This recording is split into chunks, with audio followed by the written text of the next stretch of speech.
जाइछि पूरा संवाद जगत। संवाद संग्रह करबाकू जाउथबा बेले अकाଳରେ चली जाइछि सांबादिकांक जीवन। दिने हातरे बुम धरी लोकंक समस्या को सामना को आनी सरकार को निकट में पहुंचाउथिले, हेले आजी से निजे खबर पलटि गले। आमे कहूछु सही दुखद खबर सांबादिका शीला पट्टनायक विषय।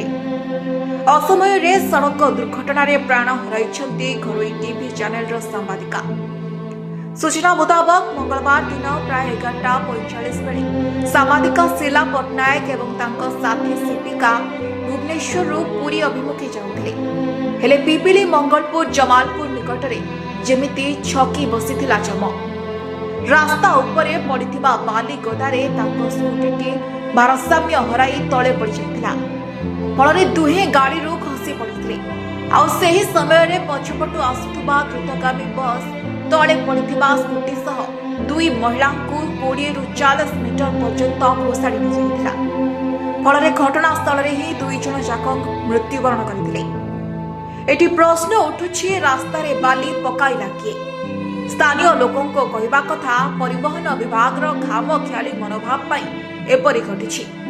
जदि बाली पड़ी न थांता ताहाले दुईटी अमूल्य जीवन बंची जाइथांता। नित्यदिन एही रास्ता रे अनेक बाली बोझी ट्रक सबु जेबा आसीबा करूछि, किंतु बाली बोझी गाड़ी जाउथबा बेले बाली को घोड़ाई नेबा कथा, हेले गाड़ी मालिक एही नियम मानु नाहंती। फलरे बाली एनएच उपरे पड़ी रहुछि। आउ सेही बाली रे गाड़ीर चका स्लिप करिबारु सांबादिका शीला पट्टनायक एवं तांका साथी रे थिबा शिपिकांकर अकाल रे देहांत होइछि।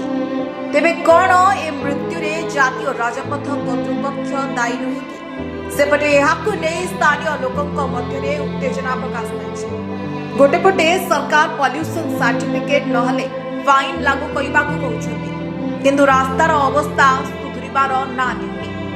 केउठी रास्ता रे खाल ढिप पाई जीवन जाउछि तो आउ केउठी एनएचएआई रो दायित्वहीनता पाई गोटे परे गोटे मुंड गुछि। तेणु ए दिगरे कड़ा कार्यानुष्ठान निहाती दरकार, नचेत आज दुई जनक जीवन जाइछि काली आउ दुई जनक जीवन न जीव बोली किए बा कहब। ब्यूरो रिपोर्ट दिनरात टीवी।